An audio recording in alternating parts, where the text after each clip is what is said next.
ایک زمانے میں پہاڑیوں اور سرسبز و شاداب ہریالی کے درمیان بسے ایک چھوٹے سے گاؤں میں کن نام کا ایک نوجوان لڑکا رہتا تھا۔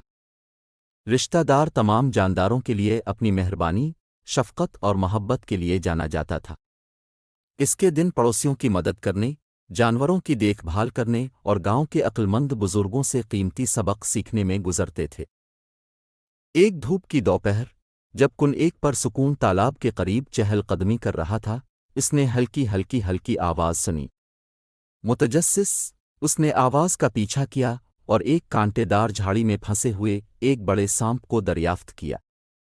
سانپ، سبز اور سونے کے رنگوں میں چمکتے ہوئے اپنے ترازو کے ساتھ، التجا بھری نظروں سے کنیز کی طرف دیکھنے لگا۔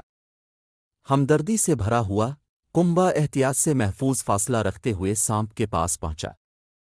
اس نے محسوس کیا کہ سانپ زخمی ہے اور اپنے آپ کو کانٹوں سے آزاد نہیں کر پا رہا ہے۔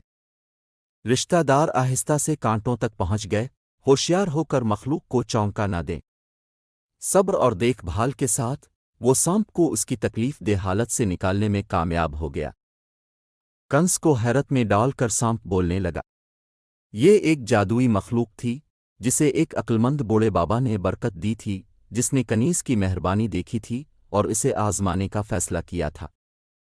سانپ نے اپنا تعارف سرافیس کے طور پر کرایا اور رشتہ داروں کے ہمدرد دل کا شکریہ ادا کیا۔ سرافیس نے وضاحت کی کہ اس میں ان لوگوں کو ایک خواہش دینے کی صلاحیت ہے جو بدلے میں کسی چیز کی توقع کیے بغیر مہربانی کا مظاہرہ کرتے ہیں۔ رشتہ دار، عاجز اور بے لوث ہوتے ہوئے، ہچکچایا لیکن پھر اپنے دل سے بولا، میں اپنے گاؤں کے تمام جانداروں بشمول نباتات اور حیوانات کی بھلائی کی خواہش کرتا ہوں۔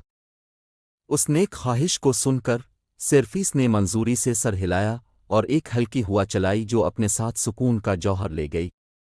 اس دن سے آگے گاؤں میں ہم آہنگی بڑھی، فصلیں بکثرت تھیں، جانور پھلتے پھولتے تھے اور لوگ سکون سے رہتے تھے۔ رشتہ داروں کے بے لوث عمل اور گاؤں کی خوشحالی کی باتیں دور دور تک پھیل گئیں۔ آس پاس کے قصبوں کے لوگ اس لڑکے کے بارے میں جاننے کے لیے آئے جس کو جادوئی سانپ نے برکت دی تھی۔ رشتہ دار رحمدلی اور ہمدردی کی علامت بن گیا اور اس کے گاؤں کو اس کے ہم آہنگ وجود کے لیے سراہا گیا۔ رشتہ داروں اور بڑے سانپ کی کہانی نسل در نسل منتقل ہوتی رہی، ہر ایک کو مہربانی کی طاقت اور تخلیق کی عظیم ٹیپسٹری میں تمام جانداروں کے باہمی ربط کی یاد دلاتا۔